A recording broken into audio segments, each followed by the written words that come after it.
बिहार की राजनीति दोराहे पर खड़ी है। यहां एक ही दिन में दो ऐसी तस्वीरें सामने आई जिसने सत्ता और विपक्ष दोनों के खेमों में आग लगा दी है।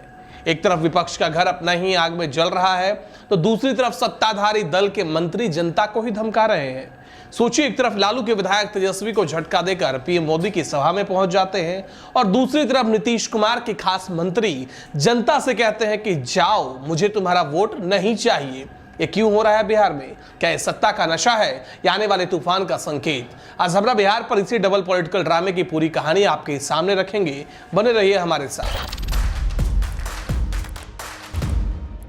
नमस्कार दोस्तों, यह हमरा बिहार और मैं हूं आपके साथ दिनकर आनंद।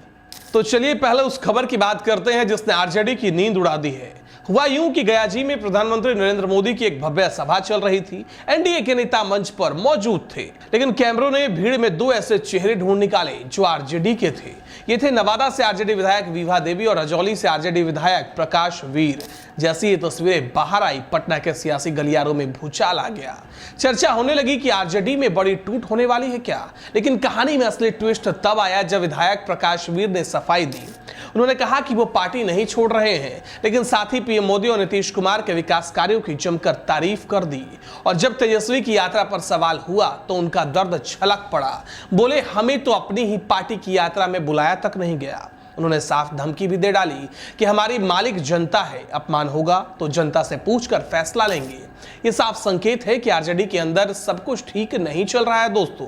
तेजस्वी के नेतृत्व से कई विधायक नाराज हैं और मौके की तलाश में भी है। लेकिन अगर आपको लग रहा है कि ड्रामा सिर्फ विपक्ष के खेमे में है तो आप गलत हैं। सत्ताधारी दल के एक मंत्री ने तो जो किया है उसने सबको हैरान कर दिया। ये मामला है दरभंगा के कुशेश्वर स्थान का। यहाँ बिहार सरकार के मंत्री और नीतीश कुमार के करीबी डॉक्टर अशोक चौधरी एक जनसंवाद कार्यक्रम में पहुंचे थे, लेकिन वहां की जनता टूटी फूटी कीचड़ से भरी सड़क से परेशान थी। जैसे ही मंच पर कार्यक्रम की शुरुआत हुई, ग्रामीणों ने हाथ में तख्तियां लेकर नारेबाजी शुरू कर दी। रोड नहीं तो वोट नहीं। बस फिर क्या था, जनता का विरोध देखकर मंत्री जी का पारा 7वें आसमान पर चढ़ गया। वो मंच से ही जनता पर भड़क गए। सत्ता के रौब में उन्होंने जो कहा वो सबको हैरान कर गया।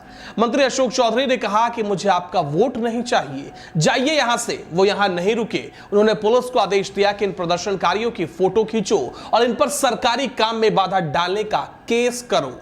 क्या कहते हैं ये दोनों मामले? अब इन दोनों कहानियों को एक साथ रखकर देखिए। एक तरफ आरजेडी है जो अपने विधायकों को एकजुट नहीं रख पा रही है, वह आंतरिक कलह और नेतृत्व पर सवाल उठ रहे हैं। दूसरी तरफ एनडीए सरकार है जिसके मंत्री जनता की समस्या सुनने के बजाय उन्हें ही धमका रहे हैं।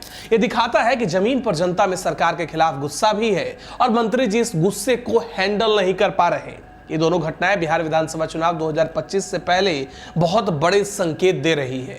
एक तरफ घर बचाने की चुनौती है तो दूसरी तरफ जनता का विश्वास जीतने की। अब सवाल आपसे है, आपको क्या लगता है, क्या आरजेडी के विधायकों का कदम सही था और क्या एक मंत्री को जनता से इस तरह बात करनी चाहिए थी? क्या ये दोनों घटनाएं आने वाले बिहार विधानसभा चुनाव की दिशा तय करेंगी? अपनी राय हमें नीचे कमेंट्स में लिखकर जरूर बताइए। अगर आपको हमारा ये डबल विश्लेषण पसंद आया हो तो इस वीडियो को लाइक और ज्यादा से ज्यादा शेयर करें और बिहार की हर राजनीतिक उठापटक पर पैनी नजर रखने के लिए आपके अपने चैनल हमरा बिहार को भी सब्सक्राइब कर लीजिए। मिलते हैं अगले वीडियो में। जय हिंद, जय बिहार, नमस्कार।